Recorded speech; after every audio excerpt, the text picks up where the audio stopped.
As a creator, I have a nightmare.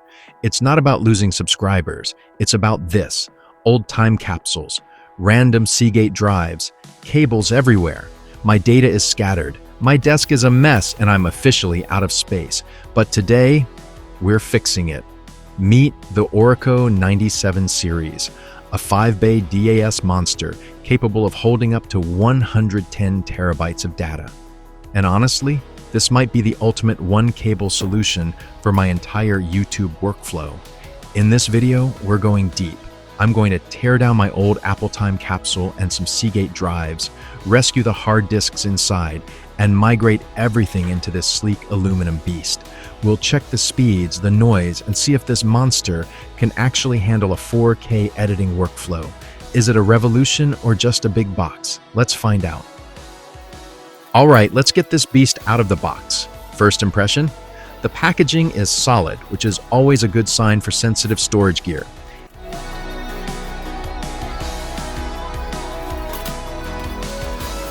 Inside, we have a dedicated accessory box, and here it is, the Orico 97 series DAS. I have the 5-bay version here, finished in this beautiful space gray aluminum. It's got a serious weight to it, feeling more like a piece of pro-grade server equipment than just a typical external drive. The unboxing experience is pretty straightforward. Spread out on the desk, we've got the power adapter, a hybrid USB cable, the manual, 2 separate sets of mounting screws, and, thankfully, a dedicated screwdriver so you can get started right away. It's the little things that matter. Shout out to Orico for including a proper screwdriver. It's a small touch, but it saves you a trip to the toolbox. Now, about these screws, they've included 2 distinct sets. One is specifically for your standard 3.5-inch HDDs, and the other is for 2.5-inch drives, or SSDs, giving you plenty of flexibility. Then we have the power brick. My unit came with the European plug, but keep in mind Orico offers regional versions for wherever you are in the world. It's a beefy adapter, which is necessary when you're spinning up 5 high-capacity enterprise drives at once. One detail I really appreciate is this cable.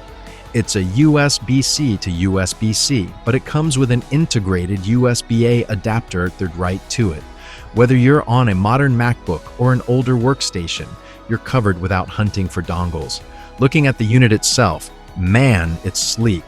This all-aluminum chassis isn't just for looks. It acts as a giant heatsink to keep those drives cool.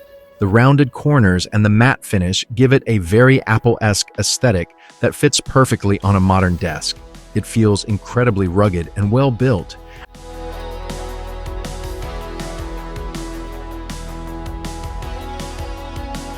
Accessing the bays is satisfyingly simple.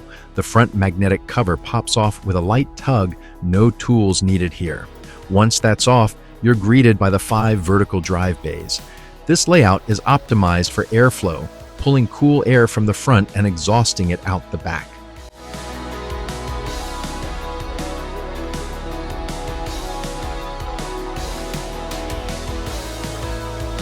Let's pull out one of these drive caddies, or trays. They slide out smoothly and lock back in with a reassuring click. Even without a drive installed, you can feel the precision in the rails.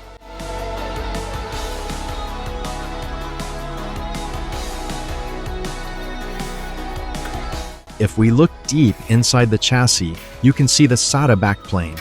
These connectors are aligned perfectly to ensure a solid, stable connection once we slide our rescued drives in.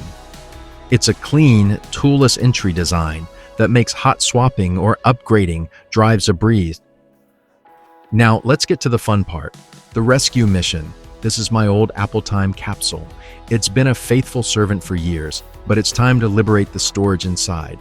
Opening this thing isn't exactly user-friendly.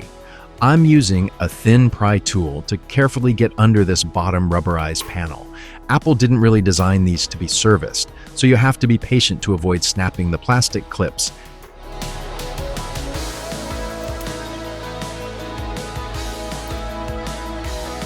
And we're in. Wow, take a look at that. Years of sitting on a shelf have turned this thing into a literal dust magnet. This is exactly why these units eventually overheat or fail.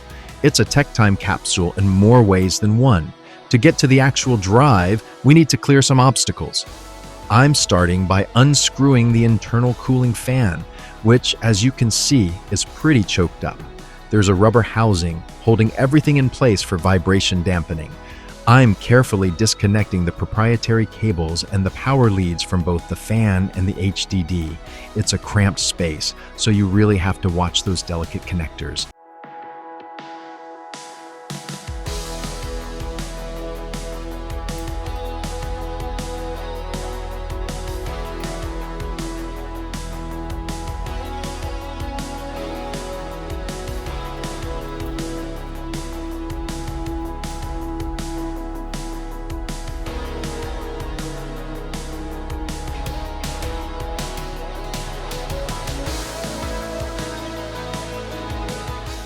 Now, the moment of truth. The hard drive is wedged in there pretty tight. I have to apply a bit of steady pressure to slide it out of its snug little home. It's a standard SATA drive, but Apple really didn't want it going anywhere. There it is, a 2 terabyte server-grade drive. It's covered in a thick layer of dust, but underneath the grime, the hardware is still perfectly fine. Looking inside the empty shell of the time capsule, you can see how much engineering went into such a small, non-upgradable box. But today, this drive is getting a massive promotion to the Orico 97. Next up is the Seagate Expansion Portable. These plastic enclosures are notoriously annoying to open without snapping the clips, but a little patience with a thin pry tool goes a long way.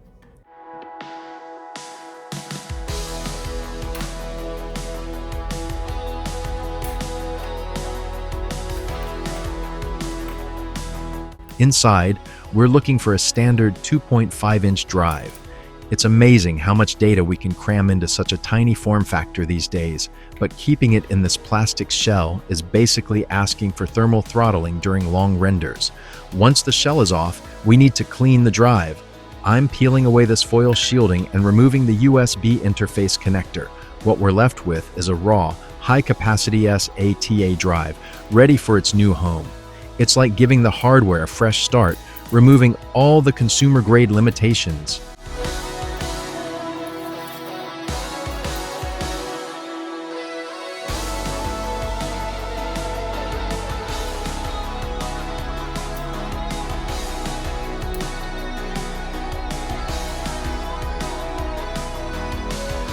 Side by side, the difference is clear.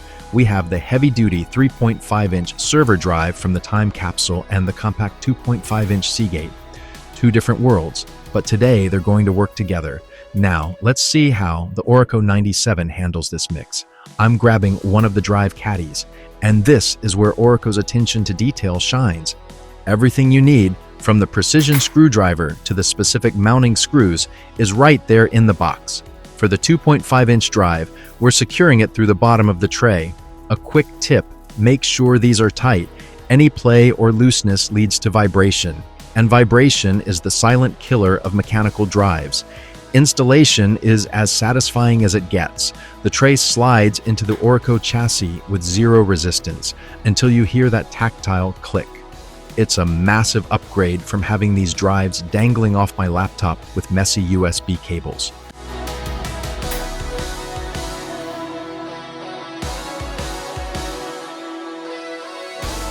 Moving on to the big boy from the Apple Time Capsule.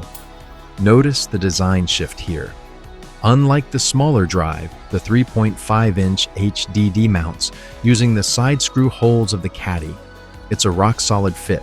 The fact that this one DAS can seamlessly house both sizes without needing extra adapters is a huge win for anyone who, like me, has a graveyard of different-sized old drives lying around.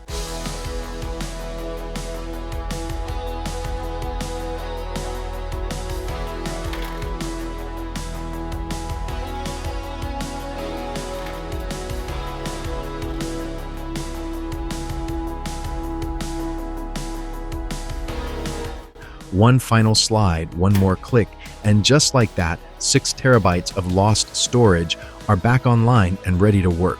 No more cable clutter, just clean, centralized power. Time to bring this monster to life. Connecting the DC power and the Type-C cable is as straightforward as it gets. One flip of the switch, and the LEDs flicker to life. You can hear the drive spinning up, but it's a very controlled, smooth start. I'm hooking this up to my MacBook Pro, and here's the first big surprise: the noise, or lack of it. Honestly, the cooling fans inside this MacBook are way louder than the Orico unit itself. If you're worried about a constant hum in your studio, don't be. It's remarkably quiet for a 5-bay system. Jumping into macOS, the system recognizes our rescued drives immediately. Before we do anything else, I'm heading straight into Disk Utility to give them a fresh start. We're wiping the old partitions and formatting them to APFS. This is the digital, clean slate we need before building our unified storage pool.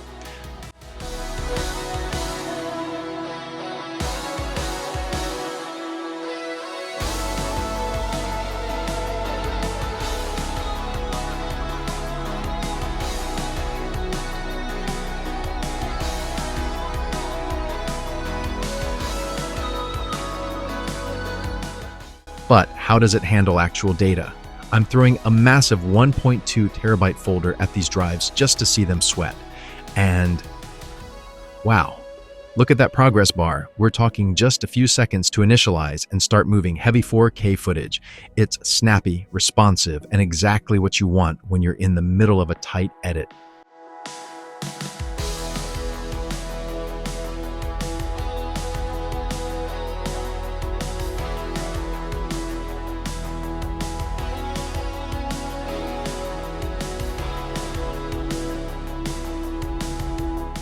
Now, let's make life easier. Instead of having two separate icons on my desktop, I'm using Disk Utility to create a concatenated RAID set, also known as JBOD. This effectively stitches our 2 terabyte and 4 terabyte drives together into one massive logical volume. It's a great way to simplify your workflow without losing a single gigabyte of space to parity.